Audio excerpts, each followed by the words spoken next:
Hari Om, Shri Gurubhyo Namaha. Shuklam Baradharam Vishnum Shashivarnam Chaturbhujam Prasannavadanam Dhyayet Sarva Vighnopashantaye. Pranams to our Gurus and a warm welcome to you all from Team Param Vedanta to the 10th session of Bhagavad Gita verse by verse. The senses are moving outward and the mind is full of worldly matters if not channelized and directed properly. Even if one of those 5 horses will get diverted, the carriage can land in a ditch. Similarly, even if one sense alone can carry away the mind. We will be listening to the 5 concluding but intense verses on Sthita Prajna. The verses describe the mind of the Siddha Purusha with examples.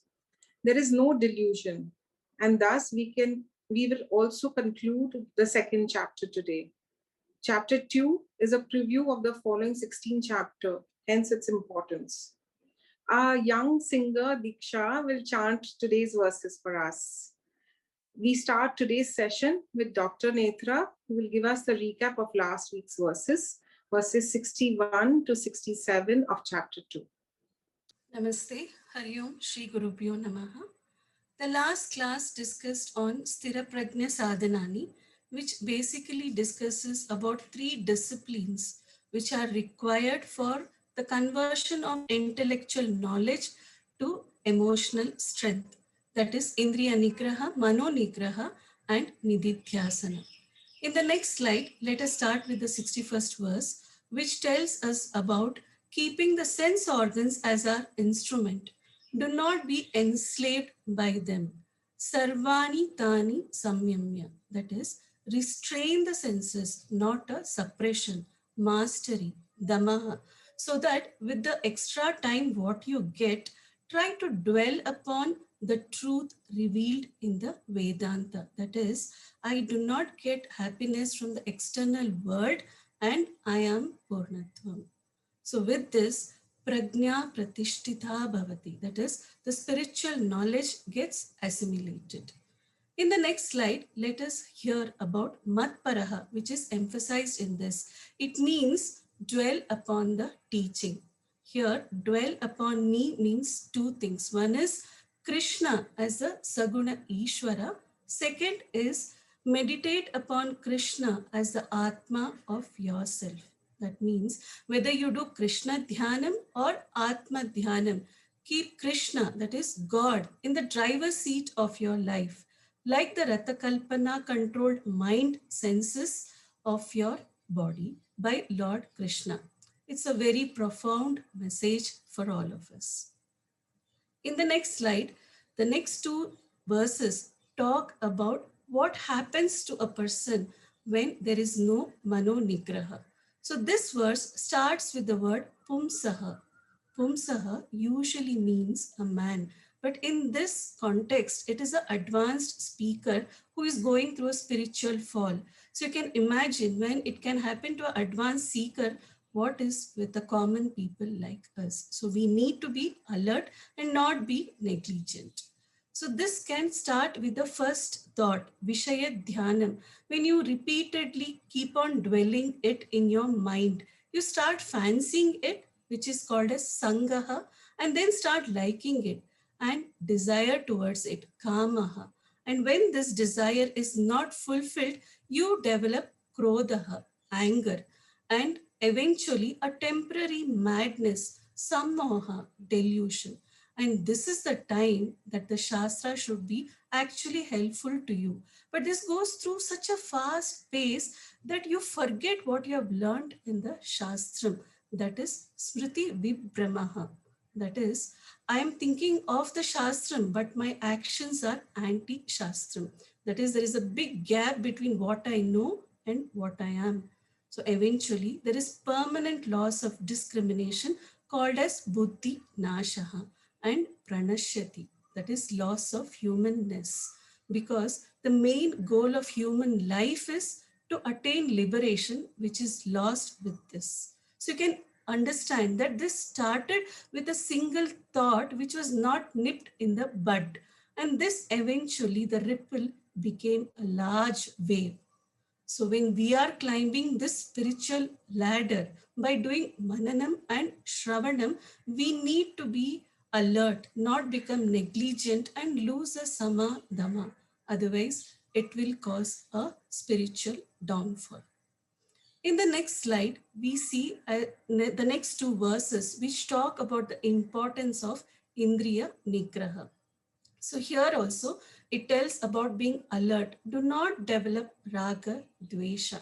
Whatever makes you happiness, do not get attached to it. Do not get addicted to it so that it removes the violent disturbances in your mind and you develop prasadam adhigacchati. That is samatvam, tranquility of mind, equanimity of mind, so that the calm mind can give us two benefits, so that there is Atmananda which flows and results in happiness, destruction of all sorrows. And the second benefit is assimilation of knowledge, so that a prajna gets converted to sthira prajna. In the next slide, the next two verses talk about what happens when there is no sama dhamma. So for a prajna, samadhamma is required even in the stage of chitta shuddhi. But eventually with samadhamma and prajna becomes a yuktaha. That is, there is a fertile place for the nididhyasanam to get assimilated so that a prajna gets converted to sthita prajna. Otherwise, the lack of these two will rob a person of wisdom and nididhyasanam does not happen. This is very beautifully explained by Lord Krishna, that we are like sailors in this ocean of samsara, using the boat as the knowledge. And the wayward mind and senses are like the strong wind which can blow away the boat as well as the person. So we need to have sama dhamma. So in conclusions, in the next slide, last class was dealt on sthira prajna sadhanani, basically about three disciplines, sama, dhamma and nididhyasanam, for us to convert prajna to sthita prajna. And as Hegde sir says, for the conversion of triangular format to binary format, so that the Gita study is available for us in times of crisis, and it will be transformative for us in understanding Atmananda. Thank you. Thank you, Dr. Netra. That was a nice summary of the important verses of the last class.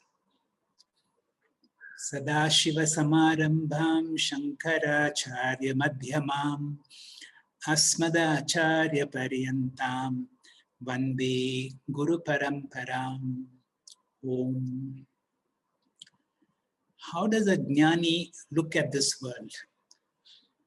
When Gautama Buddha became enlightened, his first message was that this world is full of suffering. He not only discovered that there is a suffering, he also found that there is a cause for the suffering. Once you are able to discover the cause of any problem, the solution is easy at hand. He said there is a way to end the suffering, and he offered a path to get over the suffering.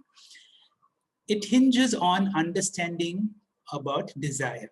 This is what Gautama Buddha had to say, that desire is the cause of all suffering. We are not able to accept the reality of the present moment. We want the world to change according to what I think is right.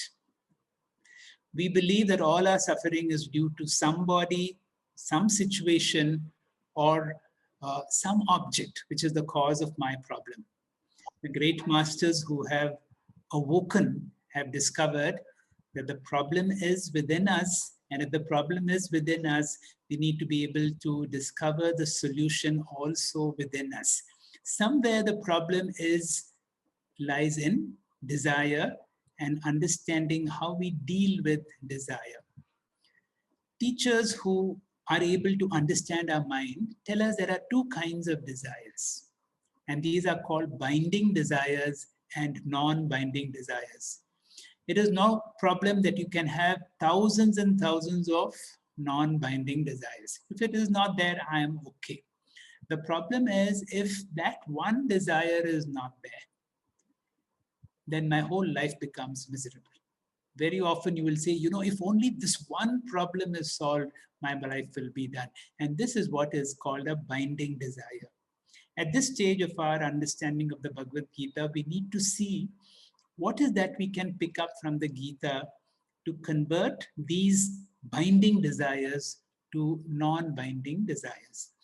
The whole of Vedanta has given us one wisdom, especially in the Upanishads. It comes like this. Remember this, avidya kama karma. Avidya kama karma. The root cause of all desires. Remember when Arjuna asked Shri Krishna how an enlightened person talks, walks. He says, Prajahati yada kaman sarvan partha manogatan. Sarvan partha manogata. What are those desires that arise in the mind? How do we overcome these desires? And the Upanishad says the root cause is avidya. Avidya means I am not aware of my true nature. In the 5th chapter of the Bhagavad Gita, there is a nice verse. I will chant the second half. It says, Ajñānam avritam jnanam pena muhyanti jantavaha. Ignorance has the ability to cover the truth. And because I do not know my true nature, that is why we are all suffering. And if you know that the problem is ignorance, then we know what is the solution. The solution, therefore, is knowledge about our true nature. And spiritual teachers say, we are already that. We are already that which we want. We are that true source of peace, security, and happiness, and of which is of the nature of Satchid Ananda. When you are already that, when you are a vast reservoir of limitless happiness, how is that one person can cause you so much misery? And simply because we have not recognized our true nature. It is like this. A relative of yours has left a vast fortune, thousands of crores in your name, but there is only one problem. That information has not reached you. I am an inheritor of a vast fortune. Just imagine that moment, what happens when you realize that for the last 20 years you were already that, but you did not realize it. At least immediately for some time, financial and other problems disappear. And because suddenly you realize that you are so rich, many of our problems become small. And when somebody comes with a problem, you know what our mind will say, what? But immediately that what becomes so what, because there is a certain inner richness. What is that inner richness? The essence of all Vedanta is this. Iti Vedanta Dindimaha. Dindimaha means Vedanta loudly proclaims through every media possible, Brahma Satyam Jagan Mithya Jivo Brahmaiva Naparaha, which means there is only one truth, that is Brahman. We need to awaken to that truth of our nature, which is the nature of Brahman.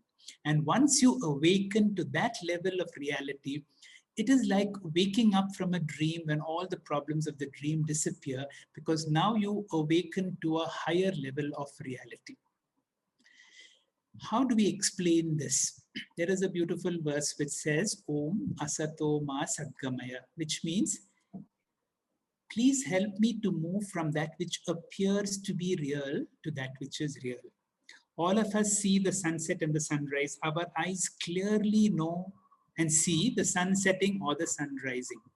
Although we know that the sun, although we experience the setting sun or the rising sun, but we know the reality is something totally different. Can you imagine that moment when the astronomer discovered for the first time, and when the whole world population had that view of we are geocentric, and that the sun moves around the earth. And imagine at that moment when somebody tells you something contrary to our experiences. This is exactly what happens when somebody is telling you Brahma Satyam Jagan Mithya. What is our experience? Our experience is I'm so limited, I'm suffering. And when somebody says you are infinite, it becomes so difficult to believe, so difficult to understand. Now, Vedanta through Shruti, Yukti, Anubhuti, through scriptural study, which we are doing through the study of the Bhagavad Gita, through logic and through our own experiences, helps us to wake up to this level of reality. Vedanta says to move from mithya. Mithya means what appears to be real to satya, that real. They say take the dream experience. When we are going through a dream, our experience of the dream is absolutely real. We enjoy, or very often, the dream comes to an end when there is an extreme moment of suffering. The moment we wake up, the dream suffering disappears. This reality that we had while we are going through the dream is called Pratibhasika Satya, because that was real when I was in dream. The moment I wake up from my dream problems have disappeared. I awake to a new level of reality, which is called Vyavaharika Satya. Remember, this world is also real. When we say Jagan Mithya, it does not mean this world is not real. It means relative to an awakened person. Just like we have woken up from our dream, an awakened person, a spiritually awakened person, has woken up to Brahma Satyam Jagan Mithya, and that is what is called the Paramarthika Satyam. When he wakes up to a Paramarthika Satyam, unlike the dream experience, the dream world and the dream body do not disappear. That is why this world is still important for all my bodily requirements, for all my requirements. The world is still real. But now you wake up to that level of understanding when any problem in the world pales into relative insignificance. And that is what we need to pick up in these verses of the Sthita Prajna portion. The opening verse for today, verse 68, will be explained to us by Indumati. Over to you, Indu. Shri Gurubhyo Namaha. Om Tasmadyasya Mahabaho Nigrihitani Sarvashah Indriyani Indriyartebhyah Tasya Prajna Pratishtita. The word by word meaning goes like this. Mahabaho, O Arjuna, Tasmat, therefore, Prajnatasya, the knowledge of that person, Yasya Indriyani, whose sense organs, Sarvashah Nigrihitani, are completely withdrawn, Indriyartebhyah, from the sense objects, Pratishtita, becomes firm. O Arjuna, therefore, the knowledge of that person whose sense organs are completely withdrawn from the sense objects become firm. Next slide. The previous verse 67 has said that the mind follows the wandering sense organs, carries away the wisdom of that person, just as the wind carries away the boat on the waters. Bhagavan Sri Krishna says, if sense control is not there, Damaha is also not there. It will not allow the Atma Jnanam to arise in the mind. Even if one chooses to listen to the talks of the Mahatmas, sense organs will not allow one to listen to consistently. Jnanam will not arise at all. Like we eat the pickle and leave out the main dish, says Pujya Swamiji Paramarthananda ji humorously. Indriyanam hicharatam, they decide to go anywhere they want, just as the wind takes away the boat in any direction it blows. The wayward mind and sense organs carries away the boat of knowledge and destroys the individual, resulting in buddhinashat pranashyati. Next slide. Therefore, Sri Krishna says, he alone is a man of wisdom, rooted in joy and bliss, who has completely restrained all the senses from the wild roaming among their sense objects. The ordinary individual in his egocentric existence becomes victimized by the sense organs, while he who has conquered the ego and has transcended his matter identifications, comes to live in freedom and perfect control over the tyrannical sense organs. Sri Krishna concludes the Sthita Prajna Sadhanani topic here. He says, Tasmat, since sense control plays a very important role in spiritual growth, Yasya Indriyani Nigrihitani, the seeker's sense organs must be restrained. Next slide.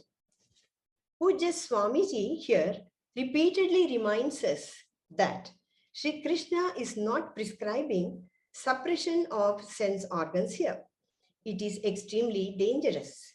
Suppression of sense organs means we in our religion repeatedly talk about Indriya Nigraha, sense control and mind control. If suppression is dangerous, expression which is violent and uncontrolled is also dangerous. Gita prescribes neither suppression nor unintelligent expression. Gita prescribes intelligent regulation. Stopping the river is also dangerous. If you stop a river, there will be flood. If you let the river to flow in its own direction, it becomes waste of water going into the ocean. Therefore, dam the river and channelize the water in the direction you want. Nigraham here means channelization. Intelligent use of mental energy. Swamiji here gives an example, quoting how children have the capacity and concentration to catch or learn anything.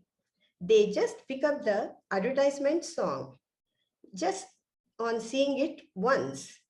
If only Gita is taught, they will pick up that also. Next slide. Thus, to conclude, Pujya Swamiji says, one should master the sense organs. Tasya prajna pratishtita. Then only he can receive the knowledge which will be well assimilated and retained also. Hari Om. Thank you, sir. Thank you, Indu, for the nice explanation of this verse. We are now in the concluding part of the sadhana for a sthita prajna. The three important sadhanas being control of sense organs, control of the mind, and nididhyasana. This verse emphasizes controlling the sense organs because that is the first step. If the first step is not there, then the other two will not be possible. The next verse will be explained by me. Ya nisha sarva bhutanam tasyam jagriti sayyami yasyam jagriti bhutana sa nisha pashyato munihi. This verse is called a Grantha Granthi Shloka. There are very few, about 4 such shlokas in the entire Bhagavad Gita, which are called naughty shlokas. Why is this so? There is a story. The story is that when Vyasacharya wanted to compose the Mahabharata, he wanted a scribe who would be able to dictate as he gets his inspiration. And Lord Ganesha was requested whether he could be the scribe, whether he could keep writing on as he would dictate. Lord Ganesha said, I will do that, but I'm a fast writer and I have one condition. The condition is that you have to dictate continually. If you stop, I will also stop. So Vyasacharya says, okay, I have a condition too, and the condition is this. You are no ordinary stenographer. You are not going to write without understanding any verse. Each verse that I dictate to you, you will have to write it with understanding. So it is said that whenever there is a shortage of inspiration, once in a while Vyasacharya gives this Grantha Granthi Shloka, something which is paradoxical, which is difficult to understand. What is there so difficult to understand in this shloka? Let us see the word meaning. Ya nisha. What is night? Sarva bhutana, for all beings. Tasyam. Tasyam refers to the Atma Tattva within all of us. Jagriti Sayami. Sayami means the spiritually awakened person. A spiritually awakened person is awake or aware of the spiritual component, the Atma Tattva in all of us all the time. Yasyam Jagriti Bhutani, while all the other beings are awake to this world around and all the objects around, Sa Nisha Pashyato Munihi. A Muni, an awakened person, does not give much significance. It is like night or darkness or ignorance. It is something that he will not give too much importance to. And that is the word meaning.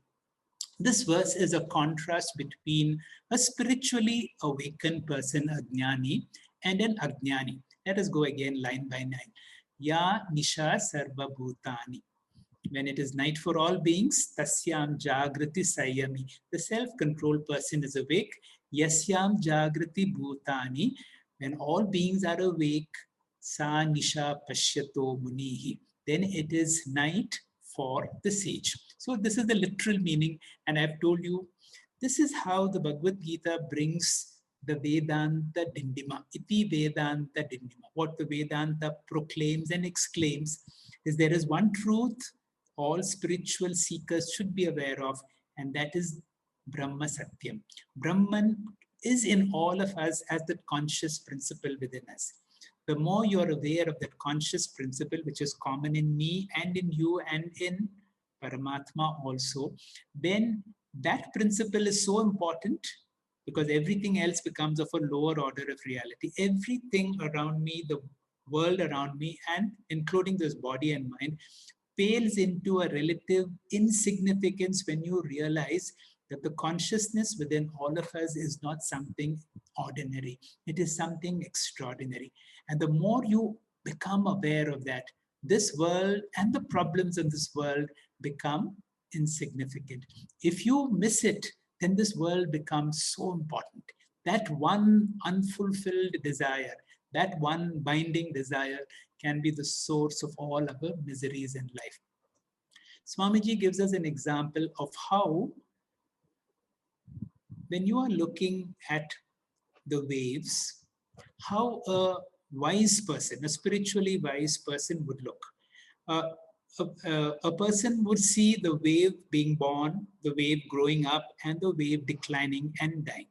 But if a person is awakened to the fact that the wave is in essence water, it has been water before, it is water when it is in the glory of the wave, it is a water when the wave declines, then the ups and downs of the waves do not affect him because he is always anchored to the truth, that tattva, that Atma Tattva, which never undergoes any change at all stages.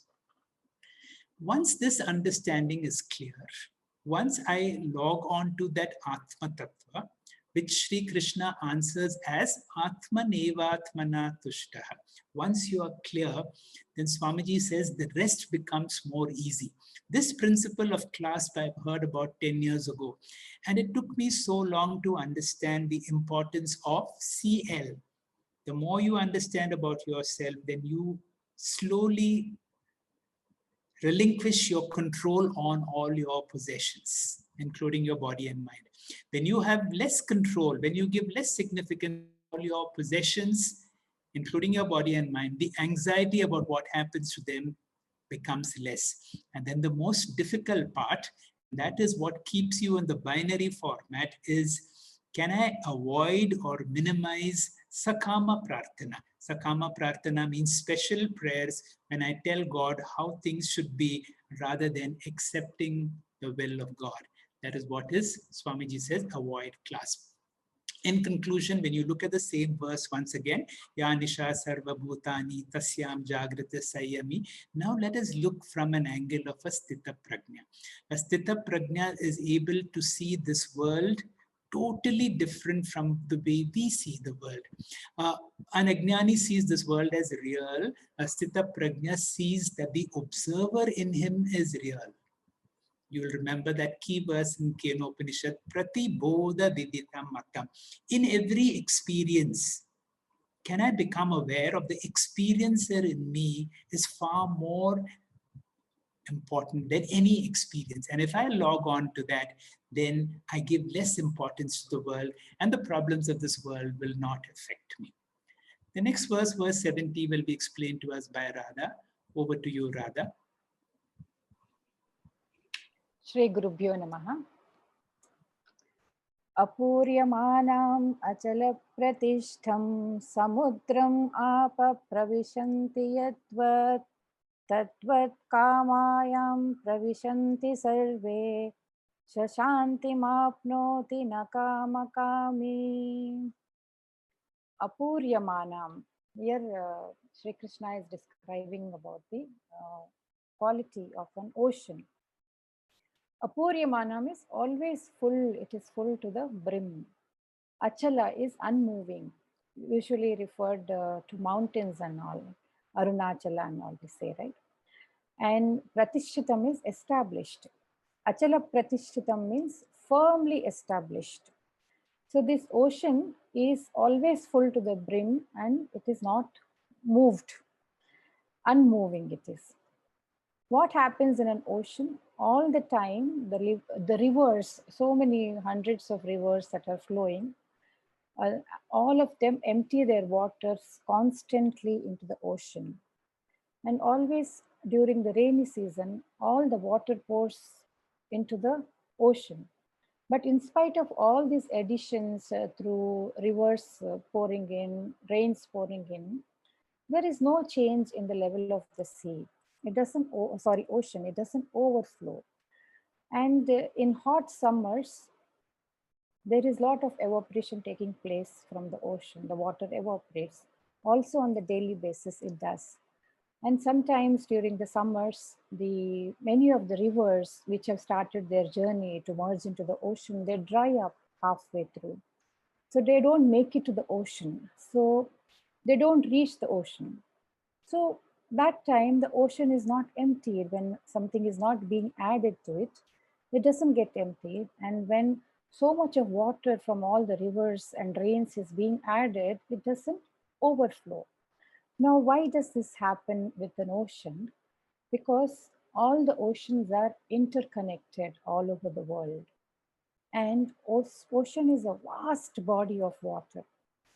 So little bit adding here, there and all doesn't really affect the ocean. And this is the essence of these two lines. Likewise, the sage who is unmoved, despite the flow of desirable objects, attains peace and not the one who strives to satisfy the desires. This is the second part of the verse. And this is the lakshana of a sthita prajna. And this must be the goal for all sadhakas and seekers like us, to have this state of a mind always. Now, we always refer to this samsara also as sagara, right? Ocean, samsara sagara. So when we are in the samsara sagara, we really don't have a choice to avoid the sense objects. They are there all over the place. Not to criticize any particular practice or anything, but we often notice, in many practices and sadhanas, some monks and brahmacharis and various kinds of people, they are asked to look down and walk. They're not even allowed to make an eye contact with the person they talk to and meet, and especially with women. Because there is always a fear that, you will be attracted by some form or something like that. And in many practices, often people are told to isolate themselves from certain kind of desirable objects and do your sadhana for a particular period of time and all those things. I really don't know, just like Indumati ji was explaining, when you suppress or when you unintelligently express, it doesn't work. When you're in the world, objects, people, problems, situations, everything will come to you from all directions, like rivers entering into the ocean. So what does one do? Should we shut our eyes, ears, and all the sense organs and not allow the sense objects of the world to enter into our senses, and then try to attain something which is not permanent. What should we do? What is the solution for this? We often also hear about mind control, sense control, and all these things. And at some point of our life during our sadhana, we also try to attempt to do a lot of things like, we control the amount of intake of our food and, sleep and so many other things. Yes, it plays a very important role to the extent of bringing some discipline, some regularization in a sadhaka's life. But there are certain methods that our gurus teach us. Like, there is one particular method in Vedanta where we are told that whenever you come in contact with any object in the world, object of desire, you just see it. Like, if you see something, just see it. Don't judge saying, I like blue color, I don't like this pink color, oh, this form is beautiful, this is not beautiful. Don't put things into the buckets, don't have impressions, don't have judgments. This is one method where you are interacting with the objects of the senses, but you are not making any judgments. You are just seeing is happening. There is no seer born. Experiences are happening, like doctor just said. We are here to experience the world, but there is no experiencer born out of us. So whenever an experiencer is born, there is an impression and there is a residue. So this is one method of training your senses or looking at things, is let the seeing happen, the seer is not born. Let the experience happen, the experiencer is not born. Swami Anubhav, this is like Sakshi, you're a Sakshi, you are observer. Swami Anubhavananda takes it to another level and he says, forget about the Sakshi, become indifferent. He always uses the word, says, kya farak padta hai? Whatever it is, how does it matter? This method is called Udasin.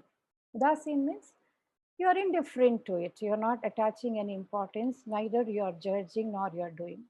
There is another method which is talked about in this verse. It says, why the analogy of ocean is brought here is, ocean's quality is vast. So it is so big. But how is the quality of our mind? It is so small. So when you put something into the mind, any desire or anything, it just overflows. It has a tendency.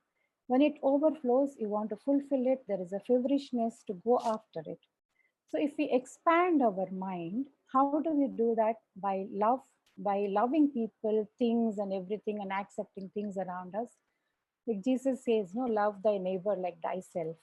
So if we inculcate this kind of love and devotion to everything that we see around, and through practices like meditation and all, where we expand this individual mind into universal mind, so this mind becomes like a vast ocean.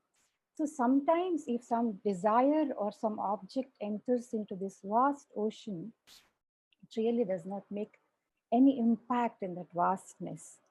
So there is no urgency to fulfill, there is no feverishness to run after it. So your peace is not disturbed. These desires that enter our mind will get drowned in this ocean of the mind, and they will not overflow your mind and disturb your peace. Thank you so much. Thank you, Radha. We look at this verse again, apuryamanam achalam pratishta. So here again is a beautiful example of a jñāni being compared to an ocean, and when you become so big, you are not affected by anything that happens. And that being our true nature. We have heard of Maslow's hierarchy of needs, but here the Gita is trying to identify that your true nature is oceanic. And when you realize that na kama kami, all the worldly desires don't trigger off so much. Verse 71 will be by Dr. Suman. Over to you, Dr. Suman. Sri Gurubhyo Namaha. Vihaya kaman yes sarvan puman starati nishprahaha nirmamo nirahankaraha sachantimadi gacchati. So here Krishna is continuing with the topic of the Jnani's state of mind.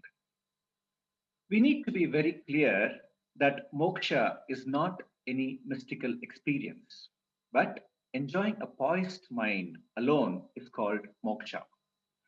So, what is this poised mind? Are we unaware of it? No. We know about it very well. For example, if your neighbor has a problem and he comes to you, you will do whatever that is necessary to help him out of his problem. But deep down in your heart, you are not upset. You are very objective in solving his problem. Similarly, if I have a problem, I may seek my neighbor's suggestion because I know that he will look at it in a very objective manner. So, if I can enjoy the same objectivity with regard to my problem, also I am Jivan Muktaha. Therefore, it is a known state of mind and it has nothing to do with mysticism or mystery. However, in the case of a Jnani, this state of mind is always persistent. Therefore, Krishna describes Yah Puman Sarvan Nishprahaha. So, Puman here refers to Jnani, one who is Nishprahaha, not dependent on any external factors to be happy. He does not reject them, but he handles all of them. He enjoys all those relationships, but he is neither attached nor dependent. Next slide. So, as long as such objects and relationships are available, it is a wonderful feeling. But if the other person does not want to be in a relationship, will you be able to do anything? Here, Swamiji talks about divorce, which is becoming very rampant of late. One person in the marriage may want divorce, but the spouse may not want it. And divorce is a very shattering experience, not only for the husband and wife, but for the children also. It is one of the biggest trauma a couple can go through because the relationship here is dependent upon two people. Therefore, as long as I depend on another person, there is an external risk. I am ready to love the other person, but I should not be dependent on the other person loving me. If the other person's love towards me, if the other person loves me, it's good. But if the other person's love towards me is dependent on my looks, physical appearance, or some other conditions, then what is the solution? The solution is that we have to continue to keep giving love. In fact, we live in a world to give love, not to seek love. That is a Jnani. So, Nishprahaha, not seeking anything from others. Karma sarvan vihaya. Karma means sense objects. So, a Jnani gives up the dependence on sense objects and people with total detachment. Nirmamo nirahankaraha. He does not even depend upon the body because body is born out of the 5 elements and the body depends on these 5 elements for its survival. And the body can be claimed by at any point of time. I may want to hold on to the body, but the nature may want it back. Therefore, he does not have identification or dependence even on the body. Body identification is called ahankara. Nirahankara means free from that. And therefore, only nirmama, without any ownership. Because I do not own anything in the world, I am only temporarily using the things in the world. The moment I have ownership, I am in trouble. I should remember that I own nothing. Even this physical body I cannot own because nature takes this back whenever it wants, not whenever we want. When I cannot even claim this body, how can I claim the land and the waters? Therefore, a Jnani remembers that I am not the body and nothing belongs to me. With this attitude, the one who enjoys the things as they are available and sa shanti madi gacchati, he enjoys life thoroughly. Hari Om, sir. Thank you, Dr. Suman, for a nice explanation. This is one of the verses where Swamiji talks about avoid clasp. Clasp is controllership and anxiety, and that is what about in this verse, vihaya kamaya. The last verse is the climax of this whole chapter, will be by Shamala. Over to you, Shamala. Hari Om. The 72nd verse goes like this. Yesham Brahmi Sthiti Partha Nainam Prapya Vimuhyate Sthitva Syamanta Kalepi Brahma Nirvana Mruchati. With this verse, Krishna concludes second chapter with the praise of the Brahmanishta. Esha, this. Brahmi Sthiti Partha, O Arjuna, this is the state of being in Brahman. Na yenam prapya vimuhyati. Once you gain this, never again can delusion overpower you. Sthitva asyam antakale api.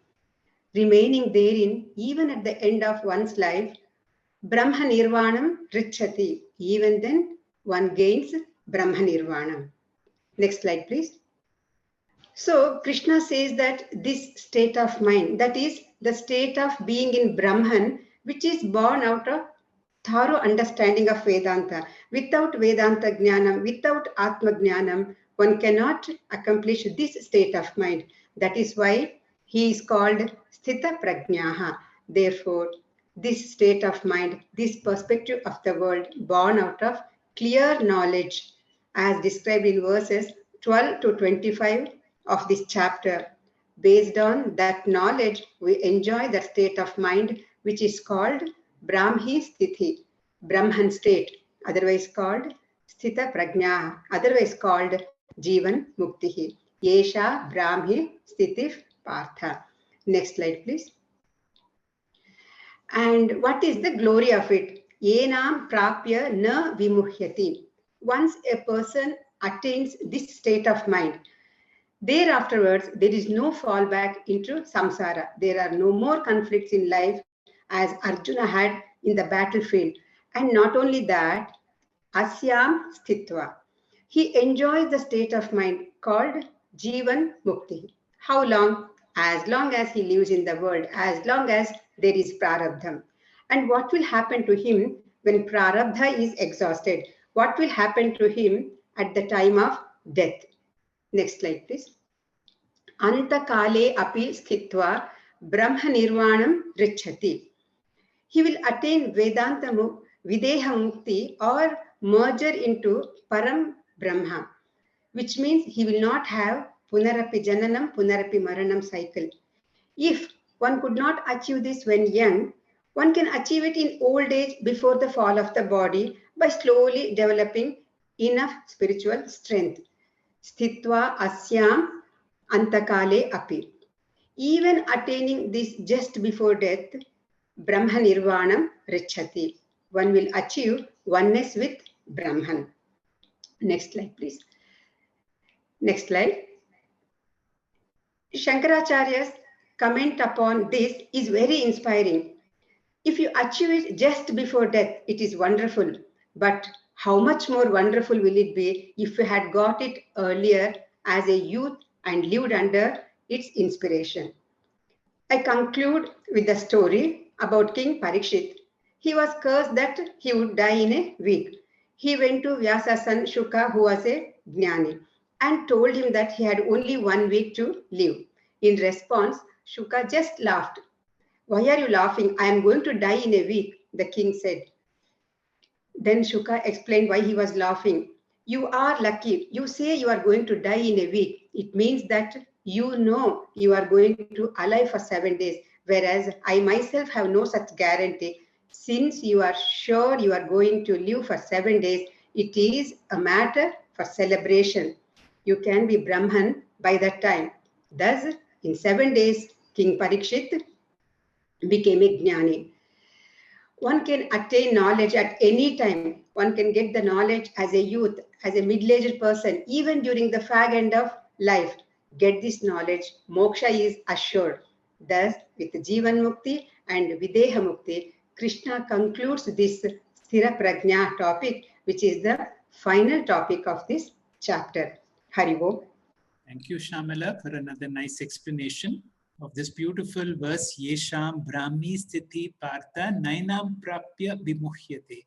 Once you attain to that level of a Sthita Prajna, the glory is there is no coming back. We have concluded this beautiful second chapter, and the second chapter is a summary of the entire Bhagavad Gita. So before we proceed to the third chapter, we thought we will go through a short of a summary of the important aspects of the second chapter.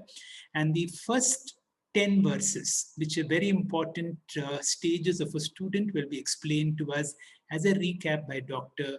Rupa. Over to you, Dr. Rupa. Hari Om, Shri Gurubhyo Namaha. Today we'll talk about the stages of the Gita student, that is Arjuna Sharanagati. This is very well explained in Bhagavad Gita chapter 2 from verses 1 to 10. At the end of chapter 1, Arjuna is completely immersed in shoka because of raga, which results in moha, a combination of which is called samsara. Arjuna is in the middle of the battlefield, wanting to withdraw from the war as the only solution. Now, this is called viparyaya, or wrong decision. Next slide, sir. In the stages of the Gita student, the Gita students are like us compared to Arjuna. Before attaining self-knowledge, a student of Gita has to go through different stages, just like Arjuna did. Arjuna had to surrender completely after going through the initial stages before Lord Krishna teaches him Atmajnana, or the knowledge of self. Next slide, sir. The different stages are described from verse to 10. In the first verse, we go through the stage of samsara. In the second and the third verse, Lord Krishna describes the first verses of Bhagavad Gita. In the fourth and fifth verse, Arjuna is seen to be in the stage of viparyaya. And then in the sixth verse, we have the stage of samshaya. And from verses 7 to 10, we have the stages of karpanyam and sharanagati. Let's try to go through each one of this quickly. In the next verse, we see that Sanjaya says, Lord Krishna sees that Arjuna is overpowered by samsara because of attachment, which leads to grief and sorrow, which in turn leads to delusion or confusion. Whereas in verse 2 and 3, which are Lord Krishna's first verses of the Bhagavad Gita, Lord Krishna criticizes Arjuna, whips him like a horse so that he can fight back. He says, a cultured person or a noble person, an Aryan, will not escape from his duties. Many of us think, if these are Lord Krishna's first verses, why does he not start with Gitopadesha anyway? He does not do it because he feels that Arjuna is not yet ready. Next slide, sir. Arjuna is yet to surrender. And Arjuna still has some preconceived notions that will hamper learning. And he has not yet exhausted all his emotions. In verse 4 and 5, we see there is a stage of wrong decision or viparyaya. In this verse, Arjuna says killing his guru is papam. Instead, he says he would take to sannyasa. But as a gruhastha, he cannot live on alms. As per Shastra, the swadharma of a gruhastha, he can only give alms and not receive alms.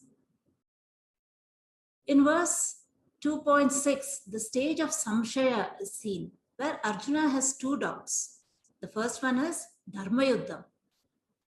He is wondering, should I really fight this war, which is going to lead to guruvada papam, where he might be killing his own gurus, or should he run away into the forest that is called yuddha palayana, where he is looking to attain sannyasa. The second doubt he has is, should we conquer them or should they conquer us? Now, this doubt is an important positive step from the standpoint of a wrong decision. The next verse is a very important verse, number 2.7. Here, Arjuna the soldier is converted to Arjuna the student or disciple, and Lord Krishna now becomes Jagat Guru from the Parthasarathi. Next slide, sir. Arjuna now surrenders to Lord Krishna and asks him to teach the knowledge of what is wrong and what is right to overcome his helplessness. Knowing that the problem of samsara cannot be accomplished by worldly material accomplishments. Now Sanjaya says there is a wonderful change taking place from the battleground to a philosophy class. Arjuna the soldier is getting converted to Arjuna the disciple, and Krishna the charioteer getting converted into the Jagat Guru or the Gita Acharya. Smilingly, Lord Krishna accepts Arjuna's request and taught the entire Gita Shastra from the 11th verse of chapter 2 to the 66th verse of chapter 18. And this is referred to as Idam Vachaha. The last slide. Here we see the summary of the last 10 verses. The stages through which a Gita student has to go through before attaining knowledge. And this is compared to how Arjuna went through the stages before surrendering or before the Sharanagati. Here, the Gita student has to identify the problem of samsara, see what sort of wrong decisions he is making, doubts his ability to solve it by himself, and comes into a stage of helplessness. Finally, surrenders to a teacher. Only then knowledge is imparted. In the process of Arjuna's surrender also, the same stages are seen. That is, from samsara, we see viparyaya, from viparyaya to samshaya, from samshaya to karpanyam, and from karpanyam to sharanagati. Only then the Gita Shastram starts. Hari Om. Thank you, sir. Thank you, Dr. Rupa. That was a nice summary of the initial 10 verses of the second chapter of the Bhagavad Gita. The second and the third verses is the opening verse of Sri Krishna. And you will see here Arjuna has broken down. He is very emotionally upset. He is speaking his heart out to his dear friend. What would you do when a friend, somebody very close to you, is emotionally upset? Now, very strangely, Krishna, with a smile on his face, does not really sympathize with him. Of course, he uses nice words like Parantapa, you are the scorcher of enemies, to help him, to give him a good self-esteem. But then he hits him very hard. And that is why sometimes if you want to make a difference to people close to you, when they are coming with emotional upset, do whatever you can do, like Sri Krishna did, to help him to overcome a low self-esteem by empowering them. But at the same time, if you sympathize them with too much, then they will not be able, they will look for more sympathy rather than empowering them to get out of their problem. So this is the unique approach of Sri Krishna. Next class, we will have a continued revision of the second chapter, the beautiful Jnana Yoga part, the Karma Yoga part, again the Sthita Prajna part, and then the first 4 verses of the Karma Yoga of chapter 3. It begins with the 2 verses with Krishna, Arjuna asking Sri Krishna a question, and the answer that Sri Krishna gives is one of the most important verses of Karma Yoga. That will be next week on the 11th of June. We'll conclude by the chanting of these verses by Diksha. Over to you, Diksha. Hari Om.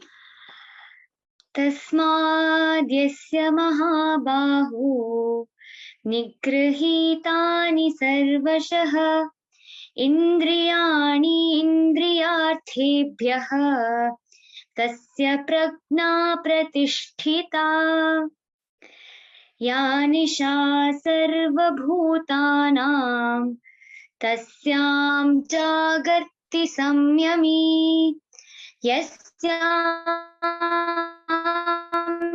जाग्रति भूतानि सा निशा पश्यतो मुनेः